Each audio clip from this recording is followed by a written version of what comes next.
ಕೊಪ್ಪಳದ ವಿವಿಧ ಶಾಲೆಗಳ ಬಿಸಿಯೂಟದಲ್ಲಿ ಹುಳು ಪತ್ತೆಯಾದಂಥ ಕೇಸಿಗೆ ಸಂಬಂಧಿಸಿದಂತೆ ಈಗ ಜಿಲ್ಲಾಡಳಿತ ಎಚ್ಚೆತ್ತುಕೊಂಡಿದೆ. ಹುಳು ಪತ್ತೆಯಾದಂಥ ಬೆನ್ನಲ್ಲೇ ಕೊಪ್ಪಳ ಜಿಲ್ಲಾಡಳಿತದಿಂದ ಶಾಲೆಗಳಿಗೆ ಭೇಟಿ ನೀಡಲಾಗ್ತಾ ಇದೆ. ಜಿಲ್ಲಾಧಿಕಾರಿಗಳೇ ಸ್ವತಃ ಪರಿಶೀಲನೆಯನ್ನು ಮಾಡಿದ್ದಾರೆ. ಬಿಸರಹಳ್ಳಿಯ ನೃಪತುಂಗ ಪ್ರೌಢಶಾಲೆಗೆ ಭೇಟಿ ಕೊಟ್ಟಿದ್ದಾರೆ. ವಿದ್ಯಾರ್ಥಿಗಳೊಂದಿಗೆ ಊಟ ಕೂಡ ಅವರು ಸೇವನೆ ಮಾಡಿದ್ದಾರೆ. ಆಹಾರ ದಾಸ್ತಾನು, ಬಿಸಿಯೂಟ ಕೋಣೆ ಇದೆಲ್ಲವನ್ನ ಕೂಡ ಜಿಲ್ಲಾಧಿಕಾರಿ ಪರಿಶೀಲನೆ ಮಾಡಿದ್ದಾರೆ. ಹುಳು ಪತ್ತೆಯಾದಂಥ ಕೇಸಿಗೆ ಸಂಬಂಧಿಸಿದಂತೆ ದೊಡ್ಡ ಮಟ್ಟದಲ್ಲಿ ಆಕ್ರೋಶ ವ್ಯಕ್ತವಾಗಿತ್ತು. ಇದರ ಬೆನ್ನಿಗೆ ಈಗ ಜಿಲ್ಲಾಧಿಕಾರಿ ಶಾಲೆಗೆ ಭೇಟಿ ಕೊಟ್ಟಿರೋದು, ಅಲ್ಲಿನ ವ್ಯವಸ್ಥೆಯ ಪರಿಶೀಲನೆ ಮಾಡಿದ್ದಾರೆ. ನಂತರ ವಿದ್ಯಾರ್ಥಿಗಳ ಜೊತೆಗೆ ತಾವು ಕೂಡ ಊಟ ಸೇವನೆ ಮಾಡಿದ್ದಾರೆ.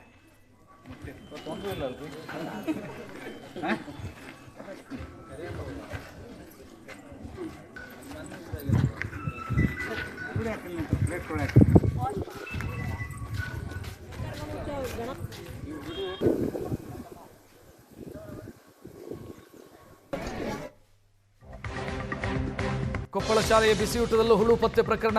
ಇದಕ್ಕೆ ಶಾಲೆಗೆ ಭೇಟಿ ಕೊಟ್ಟಿದ್ದಾರೆ ಆಹಾರ ಇಲಾಖೆ ಅಧಿಕಾರಿಗಳು. ಹೊಸಲಿಂಗಾಪುರದ ಸರ್ಕಾರಿ ಹಿರಿಯ ಪ್ರಾಥಮಿಕ ಶಾಲೆಗೆ ಭೇಟಿ ಕೊಟ್ಟಿದ್ದಾರೆ. ಶಾಲೆಯ ಆಹಾರ ದಾಸ್ತಾನು, ಗೋದಾಮು ಇದನ್ನೆಲ್ಲ ಪರಿಶೀಲನೆ ಮಾಡಿದ್ದಾರೆ. ಬಿಸಿಯೂಟಕ್ಕೆ ಬಳಸುವಂತಹ ಅಕ್ಕಿ, ಗೋಧಿ, ತೊಗರಿ ಇದರ ಗುಣಮಟ್ಟವನ್ನು ಕೂಡ ಪರಿಶೀಲನೆ ಮಾಡಿದ್ದಾರೆ. ಆಹಾರ ದಾಸ್ತಾನು ಮಾಡುವಲ್ಲಿ ಸರ್ಕಾರಿ ಶಾಲೆಯ ನಿರ್ಲಕ್ಷ್ಯ ಬೆಳಕಿಗೆ ಬಂದಿದೆ. ಶಾಲೆಯ ಸಿಬ್ಬಂದಿಯ ಬಿಸಿಯೂಟ ಸಿಬ್ಬಂದಿಯ ನಿರ್ಲಕ್ಷ್ಯ ಇದಕ್ಕೆ ಕಾರಣ ಅಂತ ಆಹಾರ ಇಲಾಖೆಯ ಅಧಿಕಾರಿಗಳು ಕಂಡುಕೊಂಡಿದ್ದಾರೆ ತಮ್ಮ ಪರಿಶೀಲನೆಯ ಸಂದರ್ಭದಲ್ಲಿ. ನೋಡ್ತಾ ಇದ್ದೀರಿ, ಆಹಾರ ಇಲಾಖೆ ಅಧಿಕಾರಿಗಳು ಭೇಟಿ ಕೊಟ್ಟಿರೋದು, ಜಿಲ್ಲಾಧಿಕಾರಿಗಳು ಭೇಟಿ ಕೊಟ್ಟಿರುವಂತಹ ದೃಶ್ಯವನ್ನು ಗಮನಿಸ್ತಾ ಇದ್ದೀರಿ.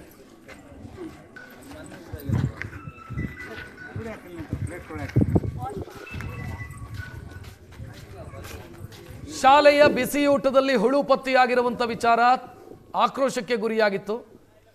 ಮಕ್ಕಳಿಗೆ ಸಮರ್ಪಕವಾಗಿ ಊಟ ಒದಗಿಸುವಂತ ಯೋಗ್ಯತೆ ಇಲ್ವಾ ಅನ್ನುವಂಥ ಪ್ರಶ್ನೆಯನ್ನ ಜನ ಕೇಳ್ತಾ ಇದ್ರು. ಇದರ ಬೆನ್ನಿಗೆ ಇದನ್ನು ಸರಿಪಡಿಸುವಂತ ಕೆಲಸಕ್ಕೆ ಜಿಲ್ಲಾಡಳಿತ ಮುಂದಾಗಿದೆ. ಆಹಾರ ಇಲಾಖೆ ಅಧಿಕಾರಿಗಳು ಭೇಟಿ ಕೊಟ್ಟಿದ್ದಾರೆ, ಜಿಲ್ಲಾಧಿಕಾರಿಗಳು ಭೇಟಿ ಕೊಟ್ಟಿದ್ದಾರೆ. ವಿದ್ಯಾರ್ಥಿಗಳಿಗಿರುವಂಥ ಆತಂಕವನ್ನು ದೂರ ಮಾಡುವಂಥ ಪ್ರಯತ್ನದ ಭಾಗವಾಗಿ ಅವರೇ ವಿದ್ಯಾರ್ಥಿಗಳ ಜೊತೆಗೆ ಊಟನೂ ಕೂಡ ಮಾಡಿದ್ದಾರೆ.